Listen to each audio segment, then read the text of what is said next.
Il n'y a pas d'autres questions. Je pense que ce que Marc a dit est très, très, très important pour qui comprendre le contexte juif et des racines de notre foi. Parce que dans la pensée grecque, à séparer le physique et le spirituel. Tandis que dans le Torah, comme Marc dit, sans cœur, l'action est vide, mais sans l'action, la foi est vide.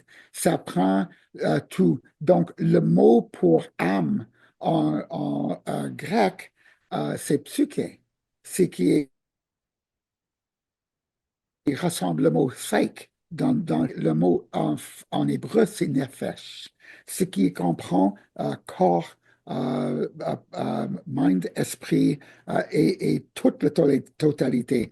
Donc, c'est le physique et le spirituel ensemble. Même le mot, parole, en grec, c'est logos, mais en hébreu, c'est devar. C'est quoi les différences? C'est que ben, logos, c'est comme un logo. Quand vous le voyez, vous essayez d'interpréter c'est quoi que ça veut dire. Si vous comprenez c'est quoi que ça veut dire, ben, peut-être vous allez acheter le produit. Tandis que le mot une commande de Dieu. Quand Dieu a dit Let there be light, la lumière s'est apparue immédiatement. Il n'a pas essayé de comprendre qu'est-ce que Dieu disait avant que ça soit obéi. Donc, la façon gréco, c'est plutôt si je suis d'accord, bah, peut-être je le ferai. Tandis qu'en hébreu, en hébraïque, le pensée hébraïque, j'entends la parole de Dieu, je vais obéir, même si je comprends, si je comprends pas. Et puis en le faisant, je vais mieux comprendre et puis je vais être béni.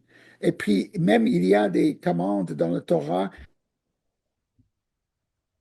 les mishpatim et les chukim, il y a des commandes, on comprend pourquoi qui ont là. Par exemple, il ne faut pas tuer, il ne faut pas voler. C'est bien évident pourquoi il ne faut pas le faire. Mais il y a d'autres commandes, par exemple, de ne pas manger de porc. On ne sait vraiment pas pourquoi. Il faut ou bien mélanger des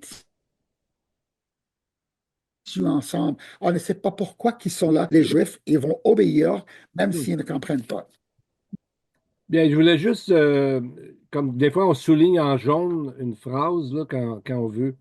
Ce que Charles vient de dire, c'est vraiment fondamental parce que ça me rappelle, là, il y a très longtemps, j'avais suivi des cours bibliques, puis il y a un de mes professeurs qui avait dit ça.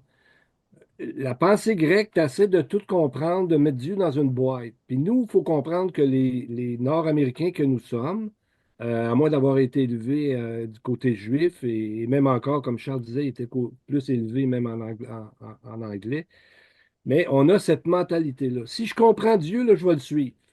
Mais ça ne marche pas. C'est exactement ce que je voyais dans mon étude. Dieu dit que tu comprennes ou non, je suis Dieu, moi. Obéis, puis après, tu vas comprendre. Comme les dessins qu'on a des fois de 1 à 40, on ne sait pas c'est quoi. Tu fais un, 2, 3. Ah, ça commence à ressembler à une maison.